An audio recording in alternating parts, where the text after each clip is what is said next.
जो डेल्टा के सॉरी वो हमारा इंक्रीज इन स्टिफनेस है due to the shorten time period, और या कॉलम की जो है वो हम थिकनेस या स्टिफनेस को बढ़ा रहे हैं, उस वजह से जी की वैल्यू 386, वेट वी हैव 1000, तमाम वैल्यूज हमने पुट की और सॉल्व फॉर द डेल्टा के वी गॉट के जो है वो हमारे पास टोटल स्टिफनेस आ गई 5753 पाउंड पर इंच।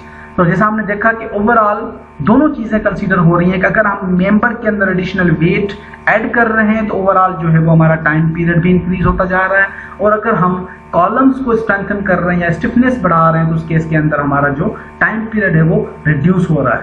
तो ओरिजिनली हमारा जो स्टिफनेस था वो 10,228 था, और जब मेंबर के अंदर हमने कॉलम्स की स्टिफनेस को बढ़ा दिया हमारी जो स्टिफनेस है वो 5,753 रह गई। तो ये हमारे पास जो है वो डिज़ाइन एग्जाम्पल्स थे फॉर द सिंपल कंडीशंस कि हमने जो है वो एम्पलीट्यूड किस तरह से कैलकुलेट करते हैं by considering the simple equations of the motion. अब हम आते हैं सेकंड इंपॉर्टेंट चीज़ के ऊपर जो कि हमारा है damped single degree of freedom system. अब damped single degree of freedom system as we have already discussed in our previous classes about the simple oscillators, जिनके अंदर हम स्प्रिंग्स को यूज कर रहे थे as under idealised condition, no damping will oscillate at constant amplitude and its natural frequency, कि constant amplitude और natural frequency कोई नहीं है हमारे पास, हमने सिंपल ऑसिलेटर सिस्टम उनको कंसीडर किया था। However it's impossible for a device to vibrate under idealised motion, कि जो डिवाइस आप एज अ डैम्पिंग के तौर पे यूज कर रहे हैं जरूरी नहीं है कि वो भी आपके अंदर स्ट्रक्चर के अंदर वाइब्रेशन की वजह से वो भी वाइब्रेट होता रहे under idealised condition. So in that case when we are considering the damping pressure or damped situation, we have two different types of forces which are also possibly produced in the structure के अंदर the lateral motion। वो दो forces जो है एक frictional force generate होता है, दूसरा डैम्पिंग फोर्स जनरेट होता है। अब फ्रिक्शनल फोर्स और डैम्पिंग फोर्सेस की वजह से एक huge amount of energy release होती है in the form of kinetic and potential energy, और वो एनर्जी बाद में ट्रांसफॉर्म हो जाती है in the case of heat energy. So the mechanism of this energy transformation is basically a quite complex situation, so which cannot be easily understood at this stage. However, we based on the huge experience, we consider some assumptions, और assumptions की base के ऊपर हम जो है structure को analyse करते हैं। So first of all, we have a viscous damping. अब viscous damping basically क्या होती है? अब प्रीवियस स्ट्रक्चर्स के अंदर जैसा हमने देखा प्रीवियस सॉल्यूशंस के अंदर कि हमने सिंपल जो है वो स्ट्रक्चर को एनालाइज किया बाय कंसीडरिंग अ मास स्प्रिंग सिस्टम। अब यहाँ पे हमारे पास जो है वो एक डैम्पर्स लगाए जाते हैं। So viscous damping is defined as the forces proportional to the magnitude of velocity, कि फोर्सेस आपके डायरेक्टली प्रोपोर्शनल हो जाते हैं वेलोसिटी की मैग्नीट्यूड के, जिस मैग्नीट्यूड की वेलोसिटी जनरेट होती है उसके वो डायरेक्टली प्रोपोर्शनल फोर्सेस एक्ट कर रहे होते हैं, लेकिन अपोजिट डायरेक्शन के अंदर टू द मोशन, कि मोशन के अपोजिट डायरेक्शन के अंदर इक्वल इंटेंसिटी या forces directly proportional to the magnitude of velocity act कर रहे होते हैं, उस केस को हम जो है वो विस्कस डैम्पिंग कंसीडर करते हैं। अब it is in this type of damping force that could be developed in a body restrained in its motion by surrounding viscous fluid, कि हम कंसीडर करते हैं या अज्यूम करते हैं कि हमारी जो बॉडी है वो एक फ्लूइड के अंदर डम्प्ड है, जिस तरह से फ्लूइड उसको रिस्ट्रेन करता है विस्कस डैम्पिंग भी उसी तरह से काम कर रहा होता है। So the primary reason for such wide use of this assumed type of damping, हम assume करते हैं कि ओवरऑल जो स्ट्रक्चर है वो एक इमर्स्ड है वाटर के अंदर, और जिस तरह से पानी जो है वो उसके सराउंडिंग में उसको रेजिस्ट कर रहा होता है, तो विस्कस डैम्पिंग जो है या विस्कस डैम्पर्स जो है वो स्ट्रक्चर को उस तरह से तमाम डायरेक्शंस के अंदर उसको रेजिस्ट करता है। तो ये एक अज्यूम्ड फिलॉसफी है बेसिकली, क्योंकि इसको हमने इसलिए अज्यूम किया कि इसकी जो कैलकुलेशंस हैं वो मैथमेटिकल जो एक्सप्रेशंस हैं वो बहुत ही ईजी हैं। So now we have the equation of motion. अब जो बेसिक कॉन्सेप्ट था उसके अंदर हमने यहाँ पे आप इस डायग्राम के अंदर अगर आप देखो तो हमने जो सिंपल स्ट्रक्चर्स के अंदर हमने यहाँ पे एक मास थी और एक जो है वो डैम्पर, हम spring mass spring damper consider कर रहे थे। तो यहाँ पे हमने क्या किया, let's assume that we have a model structure system as a simple oscillator with viscous damping as shown in the figure. यहाँ पे हमारे पास एक स्प्रिंग डैम्पर है और दूसरा जो है वो विस्कस डैम्पर है, और यहाँ पे आपके पास एक बॉडी का मास है। M and K are the mass and spring constants as we have already discussed in our previous sessions, and C is the viscous damping coefficient. यहाँ पे C जो है वो viscous damping coefficient को represent करा रहा है।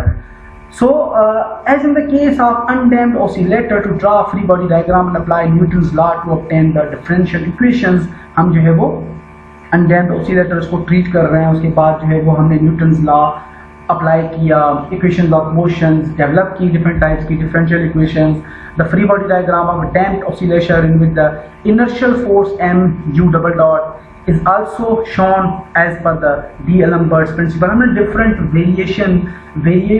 differential equations और different mathematical solutions, D'Alembert principles, Newton law of motion equations हमने apply की. उसके बाद जो है वो the summation of forces in the u direction give the differential equation of motion. ये तमाम conditions को apply करने के बाद, तमाम variations को apply करने के बाद जो हमारा एक general equation develop हुई, वो हमारी develop हुई m u double dot plus c u dot plus k u is equals to 0.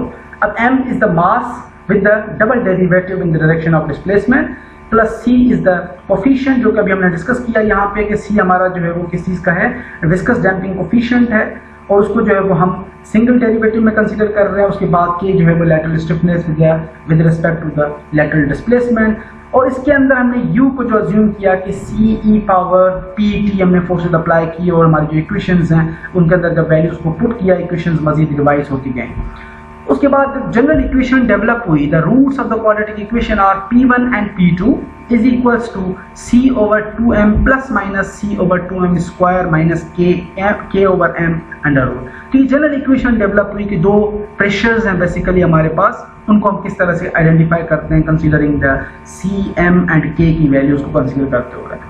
और तमाम जो जनरल इक्वेशन डेवलप हुई, general solution for the previous equations we have k displacement, lateral displacement with respect to time is equals to c1 e power p1t plus c2 e power p2t. अब c1 and c2 are the constant of integration to be determined from the initial conditions. और जो अब यहाँ पे ये हमारे पास दो initial expressions develop हुई जो कि हमारी इक्वेशंस ऑफ मोशन थी for the damped single degree of freedom system.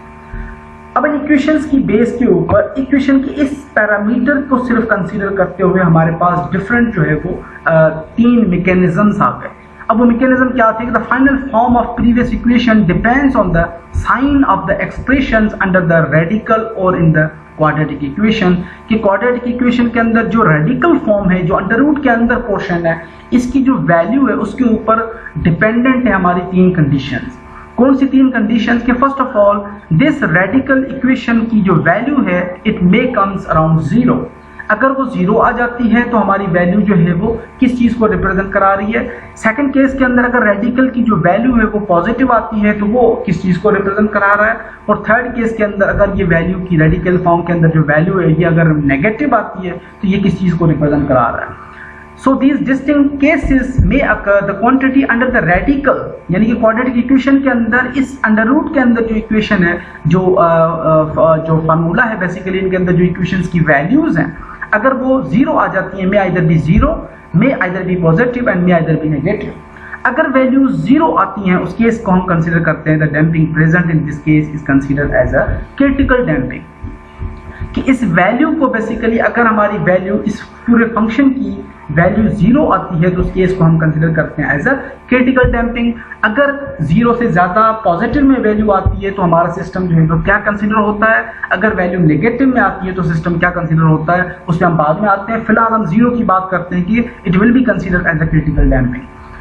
अब क्रिटिकली डैम्प्ड सिस्टम, अब क्रिटिकली डैम्प्ड सिस्टम के अंदर जैसे मैंने डिस्कस किया कि ओवरऑल जो अंडर रूट के अंदर वैल्यू थी सी ओवर सी आपका जो क्रिटिकल बेसिकली जो है वो डैम्प सिस्टम की वैल्यू है critical damping coefficient divide by 2m square minus k over m is equals to 0. अगर 0 आ जाता है उस केस के अंदर for the system oscillating with critical damping c जो आपका कोफिशिएंट है basically is equals to critical coefficient.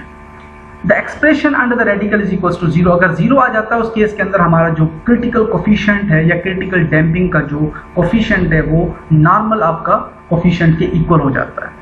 अब क्रिटिकल कोफिशिएंट जो है वो हमारा बराबर होता है 2 under root k into m. k जो है वो हमारा लैटरल स्टिफनेस है, m जो है वो मास को रिप्रेजेंट करा रहा है. CCR is designating the critical damping value जो कि क्रिटिकल डैम्प्ड सिस्टम की वैल्यू को रिप्रेजेंट करा रहा है. Since the natural frequency of undamped system, हम नेचुरल फ्रीक्वेंसी इस तरह से निकालते हैं omega is equal to k over m under root. So the alternative expression for the CCR critical damping value is equal to 2m omega. 2m omega से भी represent कराते हैं और 2k ओवर ओमेगा से भी रिप्रेजेंट कराते हैं।